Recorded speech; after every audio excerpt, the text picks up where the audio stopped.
Hi friends, मु रूपा स्वागत करुच्ची मोर channel food point को।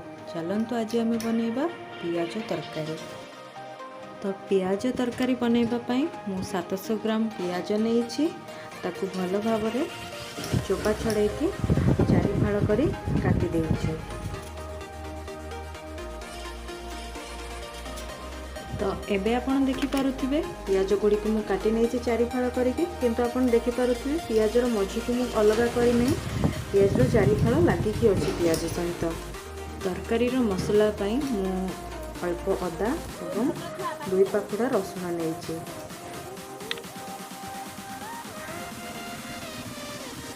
अदा और रसुण को भल भाव धोईकी आम एक छेचा साहाय्य छेची नवा भल भाव प्लेट करके। ये आप देखिपे अदा और रसुण पेस्ट आम पाखे रेडी हो जाए। तबे चलतु देखा कौन कौन सामग्री सब दरकार। पियाज अल्प ताको चुन चुन कर काटी नेबे, टमाटो 2टा छोट साइज अदा पेस्ट एवं रसुण पेस्ट। पियाज तरकारी रे आउ गोटे मध्य पेस्ट ऐड हम, सेटा होची गोटे फाळ नड़िया एवं अल्प चारु मगज। नड़िया एवं चारु मगज को भल भाव धोई नहीं एक मिक्सचर रे 2टा जाक ऐड करी किछि अल्प पानी दे ताको भल भाव पेस्ट करि नेबा।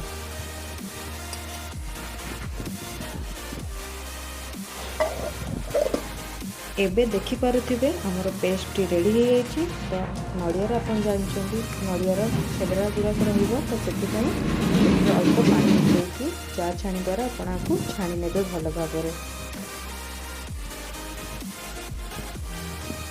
एबे देखि पारुथिबे हमर ए पेस्ट रेडी हो जाइछि। एबे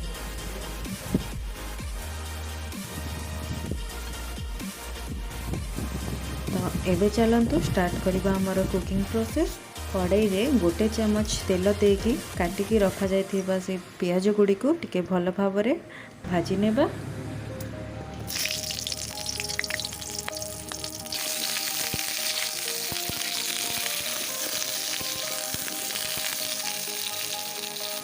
एबे देखि पारुथिबे पियाजटी भल भाव भाजी ही आसलानी।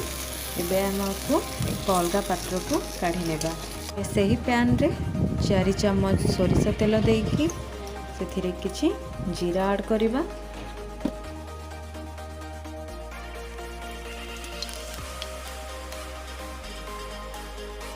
जीरा गुड़ी को टिके फ्राए हो गला परे सेथिरे आमे छोट छोट काटिकी रखिथिबा पियाज गुड़ी को ऐड करिबा। तो एबे आपण देखि पारुथिबे पियाजर कलर चेंज हो जाइछि, सेटा लाइट ब्राउन कलर हो गलानी। तो एबे एथिरे आमे गोटे तेजपत्र एवं फाळे दालचीनी ऐड करिबा। तापरे एथिरे आमे रखिथिबा अदार पेस्ट एवं रसुणर पेस्ट को ऐड करी भल भाव फ्राए करि नेबा। टिके तेला गुड़ी को जति कड़ाई रे न लागिछि आमे अल्प पानी देबा। पानी दे सारला परे एथिरे आमे गोटे चम्मच लंका गुंड, गोटे चम्मच हळदी गुंड, आधा चम्मच जीरा गुंड एवं आधा चम्मच धनिया गुंड पाउडर देबा। तरकारीर कलर आसवाई आम ए काश्मीर लंका ऐड करवा गोटे चमच। एबे मसला गुड़ी को 2 ରୁ 3 मिनट जाए भल भाव फ्राए करनेबा। मसला टिके फ्राए गला परे सेथिरे आम काटिकी रखिथिबा टमाटो ऐड करबा। फिर आउ अल्प पानी दे मसला को भल भाव आउ टिके कषिनेबा। एबे एथिरे स्वाद अनुसार लुण देबा। रखिए 2 मिनट पर आम मसला देखते केमती भल भाव फ्राए हो जाए। एबे आम ए पानी देबा गोटे ग्लास। पानी टिके बॉयल हो गला पर एबे आम ए भाजिकी रखिथिबा गोटा पियाज गुड़ी को ऐड करदेबा।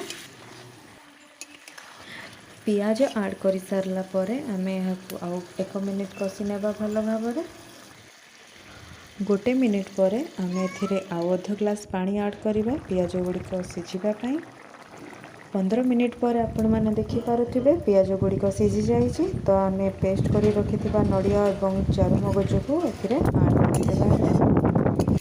पेस्ट को ऐड कर सारला परे 5 ରୁ 7 मिनिट जाए आपण कड़ाई को घोड़े नेबे। 7 मिनिट पर आपण देखिपे आमर पियाज तरकारी एबे प्रस्तुत हो जाइए। एबे एहाको आमे कड़ाई रो अलगा एक पात्र को काढ़ी नेबा। एबे हिथिरे हाफ टेबल स्पून गरम मसला आड करदेबा। यही पियाज तरकारी को आपण रुटी एवं पराठा सहित खाइबा को दियंतु।